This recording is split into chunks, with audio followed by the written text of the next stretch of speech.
नमस्कार, स्वागत है आपका। मैं हूं आपके साथ दिनेश अवस्थी।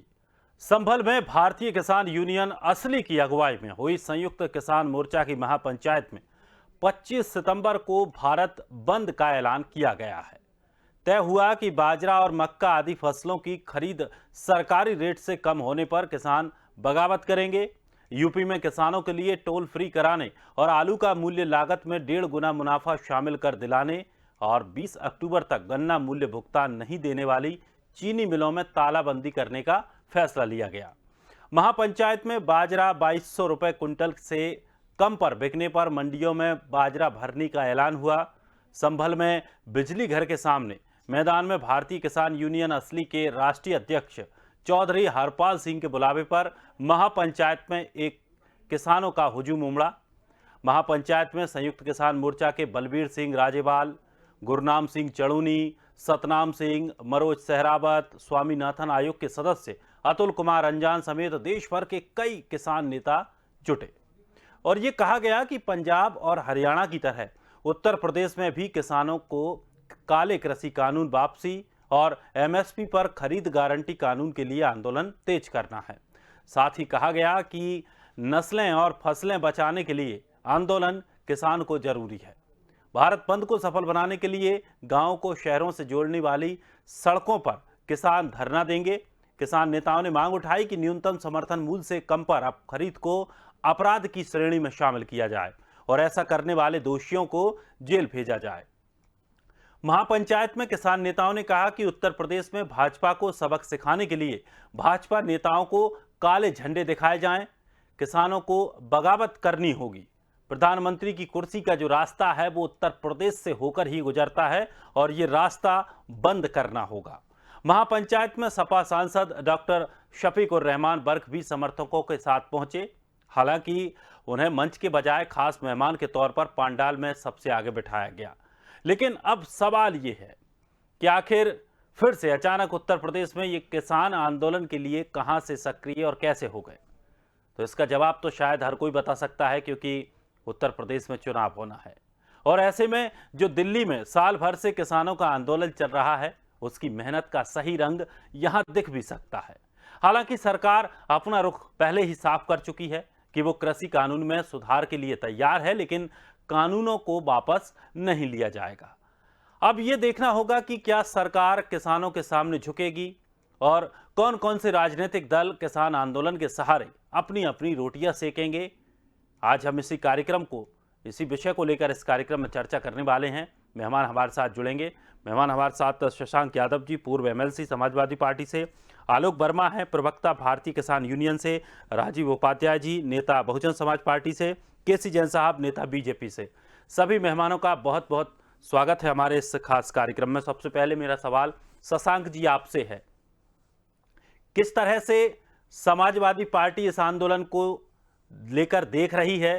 क्योंकि आज आपके एक नेता वहां पहुंचे थे, हालांकि उन्हें मंच पर उनको साझा नहीं कराया गया, सामने वो बैठे थे, लेकिन जिस तरह से उत्तर प्रदेश के चुनाव आने वाले हैं, किसान एक ऐसा मुद्दा था जो लंबे समय से देश में चल रहा है। क्या समाजवादी पार्टी इसका सहारा लेकर अपनी राजनीतिक रोटियां सेकने की कोशिश कर रही है? आपके दोनों ही शब्दों पर आपत्ति है कि ये मुद्दा है और राजनीतिक रोटी सेकने वाली बात, ये दोनों ही जो शब्द है वो किसानों के संघर्ष को बहुत ही अंडरमाइन कर रहे हैं। कौन सा और तरीका हो सकता है किसानों को अपनी बात कहने का? जो चीज उन्होंने मांगी नहीं वो उनको दी जा रही है। हम कोई समस्या बताते हैं तब जो है वो आप कहते हो कि हम उसका इलाज होता है। यहाँ पर तो आज केंद्र सरकार अपनी तरफ से कह रही है कि हम इस रूप में हल करेंगे। उन्होंने कहीं मांगा ही नहीं। जमाखोरी को जिस तरीके से इसी एक में छूट मंडी की बात आई, उत्तर प्रदेश की अधिकांश मंडी इस कानून आने के बाद से उनकी जो स्थिति है वो किसी से छुपी हुई नहीं है। जो चीजें कॉन्ट्रैक्ट फार्मिंग की आई हैं उसके खतरे इतने ज्यादा बड़े खतरे हैं कि उसका आप अंदाज नहीं लगा सकते। कॉन्ट्रैक्ट खेती का एक छोटा मोटा शुरू हमारे लखीमपुर में हुआ करता था, हमारे जनपद में पंजाब से और दूसरे जगह से लोग आते थे और हैवी फर्टिलाइजर्स का इस्तेमाल करके 3 साल खेतों में जबरदस्त वो लेते थे, उसके बाद 6-6 साल लग जाते थे उन खेतों को सही करने में। किसानों को उस चीज से पूरा क्लियर कट वो कंसेप्ट है कि ठेका खेती हमारे लिए फायदेमंद नहीं है। अभी हिमाचल के फलों सेबों की बात आई, अडानी ग्रुप ने जैसे ही उसमें हस्तक्षेप किया, सेबों के दाम 22 रुपए नीचे चले गए, जो उनके जो रेगुलर चले आ रहे थे। ये सारी वो स्थितियां हैं जिसमें किसानों की समस्याएं। लेकिन शशांक जी, सरकार साफ तौर पर कह रही है कि जिन जिन मुद्दों पर किसानों को दिक्कतें हैं, जो उसमें जो भी पॉइंट है उनमें अगर दिक्कतें हैं तो उसमें संशोधन करने के लिए सरकार तैयार है, राजी है।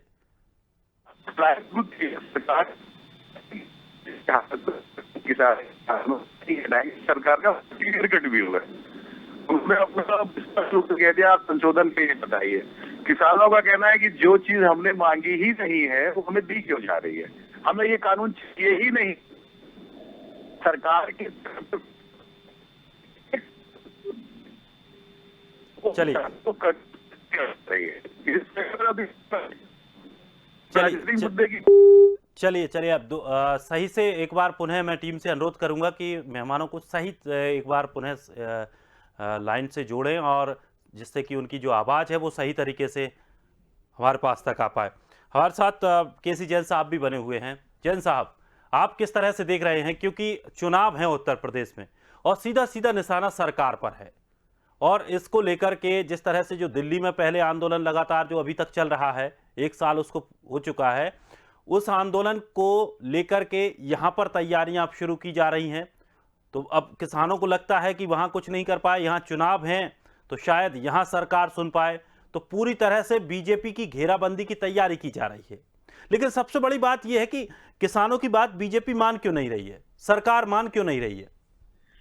देखिए, पहली बात तो ये है दिनेश जी की जो ये आंदोलन है, और बिल्कुल आपने सही बात कही कि उत्तर प्रदेश में चुनाव है, इसलिए उत्तर प्रदेश को आंदोलन के लिए चुना जा रहा है। बाकी जहां पे इन कानूनों को, तीनों कानूनों को लागू करने से जिसको जो किसान आंदोलित है जो बात कह रहे हैं, सबसे ज्यादा इसका असर हरियाणा, पंजाब, राजस्थान के लोगों को पड़ेगा। तो उन सारी चीजों को छोड़ करके उत्तर प्रदेश में इस तरीके के आंदोलन को इसीलिए चुना गया है क्योंकि यहाँ पे उत्तर प्रदेश से चुनाव है। ठीक है, और इसमें मैं आपको एक चीज और बता दूं दिनेश जी कि वास्तव में दिक्कत किसानों को नहीं है, दिक्कत इन राजनीतिक पार्टियों को ही है। सबसे बड़ी दिक्कत जो इसमें किसान आंदोलित है वो अपनी कहीं ना कहीं राजनीतिक जमीन तलाशने की, किसान नेता बन करके राजनीतिक जमीन तलाशने की कोशिश कर रहे हैं। और जिस प्रकार से दिल्ली में केजरीवाल जी और तमाम सारे और संगठन विरोध करते रहे और उसके बाद में उभर करके वो पार्टी के रूप में सामने आए, कहीं ना कहीं वैसी जमीन इस किसान आंदोलन के नाम पर जो राजनीतिक दल है या नए राजनीतिक दल के रूप में जो बढ़ना चाह रहे हैं वो लोग कोशिश कर रहे हैं। और ठीक है, अगर उनको राजनीति करनी है तो जमीन पे आए और राजनीतिक पार्टी का गठन करेगा, किसी के साथ में आके राजनीति करें। लेकिन किसानों के नाम पर जिस तरीके से किसानों को भड़का करके और जिस प्रकार की राजनीति की जा रही है, इसमें अभी तक कहीं पर भी किसान आंदोलन सफल नहीं हुआ। वास्तविकता ये कहीं पे भी किसान आंदोलन सफल नहीं हुआ। और जो किसानों सफल कैसे होगा, सफल कैसे होगा केसी जैन साहब? देश में जिसकी पार्टी है उसके खिलाफ आंदोलन कर रहे हैं, दरअसल कैसे सफल होने देंगे आप? दिनेश जी दरअसल ये नहीं चाहते कि आंदोलन खत्म हो। ये जितने भी किसान नेता है, क्योंकि इनकी आमदनी करोड़ों रुपए में चंदा के रूप में इस समय, ये नहीं चाहते हैं कि किसान आंदोलन कहीं पे भी खत्म हो, क्योंकि इनकी आमदनी बंद हो जाएगी, ये जमीन पे आ जाएंगे, सड़क पे आ जाएंगे। दूसरी बात ये है कि अगर किसानों को समस्या है तो इसको लेकर के माननीय तोमर साहब जो केंद्रीय कृषि मंत्री है, उन्होंने लगातार किसानों से 10 बार से ज्यादा वार्ता की। वार्ता करने के साथ साथ उन्होंने किसानों के सारे सुझाव ही मान लिए। उसके बाद में भी आंदोलन किस लिए? आप कह रहे हैं किसान कानून रद्द होना चाहिए, तो ये नहीं चाहते हैं कि आंदोलन ये खत्म हो। चलिए वो समस्या भी सुन लेते हैं, वो उसका जवाब भी लेंगे, उसका जवाब भी ले लेते हैं। आलोक जी भी हमारे साथ बने हुए हैं। आलोक जी, सरकार से आप बात करते हैं, सरकार आपसे बात करती है, कुछ विषयों को लेकर चर्चा होती है। सरकार का कहना है कि आपको जिन जिन विषयों में समस्या है उनको उनमें संशोधन किया जा सकता है, लेकिन फिर भी आप तैयार नहीं होते। ये मतलब एकदम जिद पर क्यों अड़े हुए हैं किसान? बताओ, किसान किसी भी प्रकार से जिद पे नहीं अड़ा हुआ है, इस बात को आप समझिए। क्या हमें किसी बीमारी ने घेर रखा जो हम 10 महीने से आंदोलन कर रहे हैं? हमारे पास काम नहीं है क्या? हमारे पास भी खेती में काम है। और जो अभी बड़े भाई कह रहे थे कि चंदा है, तो अगर बड़े भाई को मैं ये करोड़ों करोड़ों रुपए बता रहे हैं, अब मैं इनको 1 करोड़ रुपए दे दूं, कह दूं कि अपने घर के बाहर सो जाओ, जैसी ठंडी में किसानों ने अपनी रातें गुजार दी हैं, शायद ये नहीं सोएंगे, इनको गर्म रजाई चाहिए। तो ये आरोप लगा देना इनकी मानसिकता को दर्शाता है कि अगर ये आंदोलन करें तो देश हित में होगा और किसान आंदोलन करे तो उनकी चंदा कमाई। अगर आपके चंदे की जांच हो जाए तो आपने भी चंदा कहां कहां से लेकर लिया है, इसका भी खुलासा आप करिए। दूसरी बात मैं दिनेश जी आपको एक और बताऊंगा कि 10 महीने से किसान आंदोलन है और जनवरी के बाद इन्होंने हमसे कोई बात नहीं की। अगर जनवरी के बाद इन्होंने बात नहीं की तो क्या त्यागी जी, हो सकता है उत्तर प्रदेश में उन्हें दिल्ली की बात ना पता हो, या पता हो तो बताना ना चाहते हो, क्योंकि इनके पर भी बड़ा दबाव रहता है। उतना ही बोलेंगे जितना इनको लिख के दिया जाएगा, उससे ज्यादा बोलेंगे तो इनका पद भी चला जाएगा। देखो, ऐसा है कि हम लोगों ने सैकड़ों चिट्ठियां कृषि मंत्री को लिखी, प्रधानमंत्री। देखो, इस लोकतंत्र में प्रधानमंत्री जी जिद पे आ जाए ये तो अच्छी बात है, मान लिया, लेकिन अगर कृषि मंत्री ये कह दे वार्ता से पहले कि कृषि कानूनों को छोड़ करके आप किसी भी विषय पे बात करिए, सरकार खुले मन से बात करने को तैयार है, ये कौन सी बात हुई? ऐसा, और ये जब भी इनसे कृषि कानून के बारे में बात हो तो ये कहते हैं इसमें काला क्या है। अरे काला क्या है, ये आपको दिख रहा है। किसानों ने बताया तो आपको, जो 11 दौर की बैठक हुई उसमें किसानों ने आपको काला ही तो बताया है। और क्या आपके यहाँ चाय भी तो आपकी हमने नहीं पी, ना तो हमने आपका खाना खाया। हमने अपना चाय खाना सब लंगर से मंगाया, हमने आपसे कुछ नहीं लिया। दूसरी बात है, 1 रोटी 1 गिलास पानी के भी मोहताज नहीं आपके हम। और मैं आपको एक चीज बताऊं कि जब देश में किसानों ने बताया कि इसमें काला क्या है, काला ये है कि हमें एमएसपी नहीं मिल पाती है। सरकार ने कहा 1.5 साल के लिए इस कानून को हम स्थगित कर देते हैं। अगर आप 1.5 साल के लिए कानून स्थगित कर रहे थे तो क्या इस चैनल पर श्री त्यागी जी ये कह पाएंगे कि देश के प्रत्येक किसान को 100% एमएसपी मिल पा रही है? अगर इनको वाकई में किसानों की चिंता है तो ये क्यों नहीं एमएसपी पर कानून बना देते? क्यों इसको इतना लटकाए हुए हैं? अगर हमसे आप जनवरी से बात नहीं कर रहे थे, मत करिए, मैंने नहीं कहा, लेकिन आप एमएसपी पर कानून बना देते। ये जो कॉन्ट्रैक्ट फार्मिंग है इसके बारे में भी हमने बताया। 70 साल के कांग्रेस ने राज किया, आपने नहीं पूछा एमएसपी की गारंटी दीजिए, और आज आप एमएसपी की गारंटी की बात कर रहे हैं, जबकि आप अभी इसके पहले ये भी कह रहे थे। त्यागी जी विमर्श मत करिए। अरे सुन लीजिए, मैंने आपको बहुत बात सुना, मैंने आपको बहुत बात सुना, सुन लीजिए। प्रधानमंत्री जी नहीं कर रहे हैं, प्रधानमंत्री जी नहीं बोल रहे हैं। प्रधानमंत्री जी ने भी आपको विश्वास दिलाया कि प्रधानमंत्री जी ने कहा था ना, प्रधानमंत्री जी ने कहा था ना कि हम एक फोन कॉल की दूरी पर है, वो फोन कॉल कहाँ है? आपने बोले तो आपने फोन कॉल क्यों नहीं आया? अरे प्रधानमंत्री जी का फोन कॉल क्यों नहीं आया? किसान टेक्निकल लड़ा के देख रहा है, कांग्रेस की क्या बात कर रहे हो? कांग्रेस को अच्छा करने के लिए सुन लीजिए, सुन लीजिए, सुन लीजिए। अरे ये कहते हैं बार बार आप ये कहते हैं कि कॉन्ट्रैक्ट खेती से नुकसान हो जाएगा, ये हो जाएगा, वो हो जाएगा। अरे सुन लीजिए त्यागी जी, सुन लीजिए बीच में। अरे ऐसा करो दिनेश जी, इन्हीं से आप बुलवा लो, हम लोग क्या चलिए जैन साहब सुन लीजिए, जैन साहब सुन लीजिए, थोड़ा सा सुन लीजिए, फिर आपसे जवाब लेते हैं। लेकिन सुन लीजिए दिनेश जी, मेरी बात में स्पष्ट हो जाए, आपको चले माध्यम से मैं बात कहना चाहता हूँ। दरअसल जो किसान मजदूर है और जो बटाई पे खेती लेता है, एक तरीके से वो कॉन्ट्रैक्ट खेती लेता है, लेकिन अगर ओलावृष्टि हो जाए, आगजनी हो जाए, तार गिर जाए बिजली का, या कोई और बात हो जाए तो किसान को तो पूरा मुआवजा मिलता है, लेकिन जो बटाईदार है, जो कृषि मजदूर है, उसकी तो कोई लिखा पड़ी नहीं कॉन्ट्रैक्ट खेती की, उसको 1 रुपया नहीं मिलता है। और यही किसान उस किसान मजदूर के ऊपर दबाव लगाते हैं, आपने समय से फसल नहीं काटी, मेरी फसल बर्बाद हो गई, इसका आधा मुआवजा आप भरिए। मतलब सरकार भी उनको मुआवजा दे रही है और किसान मजदूर बर्बाद हो रहा है। इस कॉन्ट्रैक्ट खेती के बाद जो ये बटाई वाला सिस्टम है, ये लिखा पढ़ी में आ जाएगा, और जब लिखा पढ़ी में होगा तो आधा पैसा जो मुआवजा मिलेगा, आधा पैसा जमीन मालिक को मिलेगा यानी किसान को, और आधा पैसा मिलेगा मजदूर किसान को, उनको इस बात से दिक्कत है कि मजदूर किसान को पैसा दो, तो पूरा पैसा आपको देना चाहिए। खेती हो रही है, किसानी नहीं करा रहा है, तो बटाई सिस्टम जो है ये कॉन्ट्रैक्ट खेती ही है। चलिए लिखावरी हो जाएगी। लेकिन केसी जैन साहब, कई और देशों में भी कॉन्ट्रैक्ट खेती का प्रयोग किया गया था और वो सफल नहीं हो पाया है, ये भी एक बड़ी वजह है, इस चीज को भी हमें स्वीकारना होगा। अधिकारी नहीं है पहली बात तो। चलिए आलोक जी, अधिकारी नहीं है। लेकिन एक सबसे बड़ी बात यह है आलोक जी कि आप अच्छी बात है, किसानों के लिए आवाज उठा रहे हैं, किसानों के लिए आवाज उठा रहे हैं, आप अपनी मांगें पूरी कर रहे हैं, लेकिन आपके आंदोलन को जिस तरह से राजनीतिक हाईजैक हो जाता है आपका आंदोलन, कि दूसरी जो पार्टियां हैं, तमाम विपक्षी दल हैं, वो आकर के आपके साथ शामिल होते हैं, जिससे ये माहौल और बिगड़ जाता है।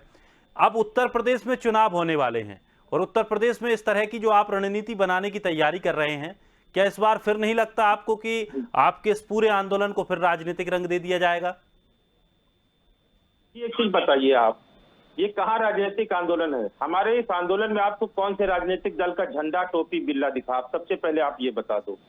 दूसरी बात, जो भारतीय जनता पार्टी या सरकार के द्वारा ये आरोप लगाया जाता है कि इसको राजनीतिक हाईजैक कर लिया गया है, तो आप ये चीज बताइए, इसके पहले भी तो अखिलेश सरकार में भी तो गन्ना के आंदोलन हम लोगों ने किए। उस समय भारतीय जनता पार्टी क्यों हमारे साथ में आकर के कहती थी गन्ने का मूल्य 450 रुपये कर दिया जाए? और जब दिल्ली में जंतर मंतर पे धरना होता था तो राष्ट्रीय अध्यक्ष, पूर्व राष्ट्रीय अध्यक्ष राजनाथ सिंह जी आके क्यों, वो आपके पास वीडियो होगा और चला दीजिए अगर है आपके पास, नहीं तो मैं आपको कहिए मैं भेज दूं। उसमें उन्होंने कहा था कि मुझे नहीं पता था कि यहाँ पे आंदोलन चल रहा है, मैं किसान के साथ हमें, वो हमारे मंच पर आकर ऐसा क्यों? भाई आज आप, जब ये है नहीं, जब मैंने बता दिया इसमें कोई राजनीतिक दल हमारे साथ कहाँ है? किस राजनीतिक दल, मैं तो कहता हूँ इतने लोग बैठे हैं, कोई बता दे कि हमने 1 किलो आटा इस किसान आंदोलन में दे दिया, कोई बता दे हमने 1 किलो सरसों का तेल दे दिया, कोई बता दे हमने कुछ दे दिया। किसी ने कुछ नहीं दिया। ये प्योर किसान का आंदोलन है और 5 सितंबर को मुजफ्फरनगर में होने वाली महापंचायत ये संयुक्त किसान मोर्चा की है, किसी राजनीतिक दल से प्रेरित पंचायत नहीं है। हम सरकार को ये दिखाना चाहते हैं कि हमारे इस आजाद भारत में सिर्फ 2 ही तरीके होते हैं अपनी बात को मनवाने के लिए, या धरना प्रदर्शन करिए या अपना ताकत दिखाइए। तो किसान एकजुट हो गया है, किसानों ने अपनी महापंचायत का ऐलान कर दिया है और इससे भारतीय जनता पार्टी के पेट में बहुत दर्द हो रहा है। और अवस्थी जी, मैं एक चीज और आपको बताऊं, अगर सरकार ने उनके मंत्रियों ने इतना अच्छा काम किया है तो आपको ध्यान होगा कि एक केंद्रीय राज्य मंत्री थाने में जाके बड़ा गुहार लगा रहे थे कि हमारी भी FIR लिख लीजिए। क्यों नहीं इनके मंत्री, सांसद, विधायक गांव में जा रहे हैं? आप अच्छा काम किए होगे तो जरूर जाओगे। और भाई हम इस चीज से नहीं परहेज करते हैं। आपके विधायक सांसदों के साथ में कैसा लोगों का व्यवहार, इस चीज को देखिए, जमीनी स्तर पे जाइए, ये बयानबाजी बंद करिए, ये जो कहते हैं ये बयानबाजी बंद करिए। इनसे आप कोई बात करोगे, ये डेटा की बात करेंगे, लेकिन हम आपको धरातल की बात करेंगे। जब भारतीय जनता पार्टी विपक्ष में थी तो इन्होंने कहा गन्ने का मूल्य 450 होना चाहिए। आज गन्ने का मूल्य इन्होंने 5 साल में नहीं बढ़ाया और FRP बढ़ाई तो 5 रुपए कुंटल, मतलब 5 पैसा किलो में बढ़ा दी। ये काहे का मजाक कर रहे हैं भाई आप? बिजली सबसे ज्यादा महंगी उत्तर प्रदेश में, सबसे ज्यादा डीजल आप देख लीजिए उत्तर प्रदेश में महंगा किसानों को मिल रहा है, और वही BMW में चलने वाला किसान जो व्यापारी होता है वो भी वही रेट देता है और जो किसान है वो भी वही रेट देता है। हमारे खाद की बोरी से 5 किलो DAP यूरिया कम कर ली गई। क्या यही किसान क्या है? और त्यागी जी बैठे हैं, बड़े भाई हमारे, बहुत सम्मानित है, किसान परिवार से होंगे, ये ऐसा कहेंगे। तो मैं इनसे पूछना चाहता हूं बड़े भाई कि प्रधानमंत्री जी ने कहा था और आप लोगों ने भी कहा था, कई डिबेट में आप त्यागी जी मेरे साथ बैठे, आपने कहा था कि किसान की आय हम 2022 तक दोगुनी कर देंगे। 2022 आने में 3 महीने बचे हैं। आप हमें बता दीजिए हम अपनी कौन कौन सी फसल दोगुनी रेट में बेच देंगे और किसान की आय आप कैसे दोगुनी कर देंगे, बता दीजिए। चलिए राजीव जी, आप किस तरह से देखते हैं, क्या जो अब चुनावों से पहले किसान आंदोलित हो रहे हैं, जो तैयारी कर रहे हैं, बीजेपी को इससे नुकसान होगा? देखिए दिनेश जी, बीजेपी को कितना नुकसान होगा और किसको कितना फायदा होगा ये तो दूसरी जगह है। सबसे पहली बात है कि अभी हमारे मित्र जैन साहब कह रहे थे तो बड़ा हमको अपने आप में वो हो रहा था कि किसान कहाँ से खाना ला रहे हैं, कहाँ से तंबू ला रहे हैं, कहाँ से AC ला रहे हैं। जैन साहब, एक चीज आप मान के चलिए कि भारत का किसान इस देश की अर्थव्यवस्था का रीढ़ है। पहले चीज मान लीजिए और कान खोल करके अपने हृदय तक इसको कर लीजिए। किसी भी किसान को पाकिस्तानी, खालिस्तानी, मवाली, क्या क्या न जाने क्या क्या आप लोगों ने कहा, और केवल इसलिए आप लोगों ने ये शब्दों का प्रयोग किया कि किसान आपका विरोध नहीं कर रहा है, वो अपनी मांग मांग रहा है। क्योंकि आप सरकार में हैं और विपक्ष आपके किसानों के साथ इस मुद्दे को लेकर के चल रहा है, इसलिए आप ये सारी चीजें किसानों के ऊपर तरह तरह के लांछन लगाते हैं। दिनेश जी, यहाँ तक कि एक इतनी भयंकर गर्मी में एक एसी अगर किसान नेताओं के बीच में लग गई थी तो इसको प्रिंट मीडिया से लेकर और सारे मीडिया और भारतीय जनता पार्टी का हर प्रवक्ता कह रहा था, अरे भाई मैं किसान, जैन साहब मैं किसान का बेटा हूं और 40 बीघे का काश्तकार हूं, तो क्या मैं 400 बोरा गेहूं नहीं बेचता हूं क्या? बिल्कुल, और एसी के लिए बिल्कुल। थोड़ी ना किसान रहूंगा। एसी भी लगाएगा, किसान बड़ी भाई, गाड़ियों में भी किसान- घूमेगा। किसान कि क्या किसान घर की नहीं रूपरेखा बनवाएगा? क्या केवल एक आप फटे लोग पुराने घर कपड़ों में ही में की जा रहेगा। सकती है क्या? आप सुन लीजिए। क्या किसान की कल्पना एक फटे पुराने कपड़ों में ही की जा सकती है क्या? किसानों के खाते में डाल चुके हैं, लेकिन आपने ऐसी कोई योजना किसानों के लिए लागू कराई कांग्रेस के? 10 साल के बाद कांग्रेस का समर्थन करते रहे, आपने उसकी गारंटी चलिए जैन साहब थोड़ा सा राजीव जी को, के साथ आपका जी राजीव आज जी। आप एमएसपी गारंटी की बात कर रहे हैं, लेकिन 10 साल में किसी कांग्रेस का समर्थन करते रहे आप। आपने एक बार नहीं कहा कि हाँ किसानों के लिए एमएसपी की गारंटी नहीं चाहिए करो, आपने कहा एक बार व्यक्ति ने एक बार कहा ये बात नहीं चाहिए एक बार ये बात। जैन साहब थोड़ा राजीव जी को सुन लीजिए, वक्त भी थोड़ा सा कम है, राजीव जी को सुन लीजिए। देखिए दिनेश जी, ये सबसे बड़ी कमजोरी इनके राजीव जी बोले मैं सुनूंगा, एक सवाल मैंने जोड़ दिया बस। दिनेश जी, जैन साहब बड़े जल्दी वो हो जाते हैं, हम कहते हैं थोड़ा धैर्य रख के बात सुना करो और हमको भी सुनाओ। देखो, किसान नेता आपके साथ बैठे हैं, किसान नेता के प्रवक्ता बैठे हैं। इस देश का किसान हवाई जहाज भी चलने की ताकत रखता है, इस देश का किसान हवाई जहाज खरीदने का भी क्या करता है आपने, क्या किसान जैन साहब सुनिएगा, आपने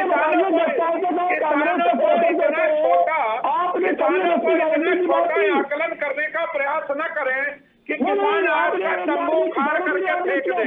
देखिए, किसानों की मांग नहीं मानेंगे, आपकी सरकार को उखाड़ के फेंकेगा, तंबू आपके उखाड़ के फेंकेगा, सब कुछ करेगा, इसमें कोई दोरा नहीं है।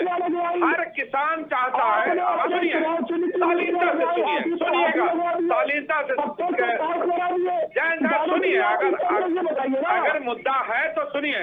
ये पंचायत हो रही है, ये पंचायत, अरे सुनिए तो भाई, ये पंचायत किसानों के आपने 10 साल रहते हुए कांग्रेस का 10 साल तक समर्थन किया, एक बार भी कांग्रेस को एक पत्र लिखा कि एमएसपी की गारंटी किसानों को दीजिए, नहीं किया। आज आप किसानों की कैसे बन गए?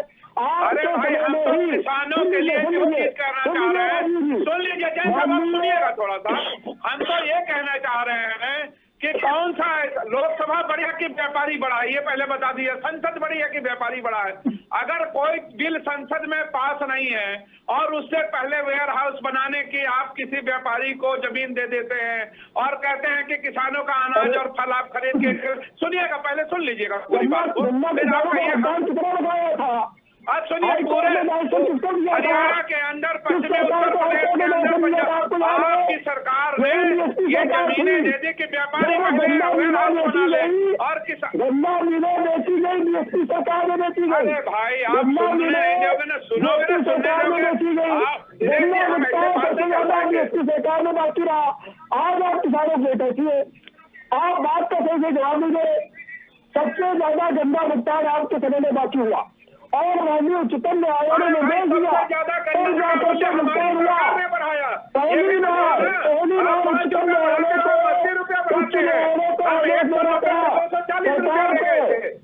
गन्ना किसानों का भुगतान कराएंगे के लिए हमने 80 रुपया बढ़ाया। आप किसानों के साथ मजाक कर रहे हो, 5 पैसा बढ़ा रहे हो आप। हमने 80 रुपया से बढ़ाया गन्ने का, गन्ने का मूल्य बढ़ाया क्या?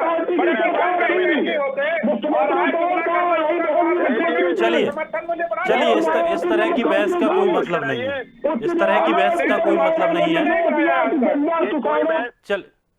चलिए बहुत बहुत शुक्रिया सभी मेहमानों का हमारे साथ जुड़ने के लिए, इस कार्यक्रम में अपनी बात रखने के लिए। लेकिन किसान आंदोलन पार्ट 2 ये शुरू हो चुका है। उत्तर प्रदेश में चुनाव है, चुनाव को लेकर के किसान भी इस मौके की तलाश में थी कि जब चुनाव आएंगे तब हम अपनी बात सरकार को समक्ष रखेंगे।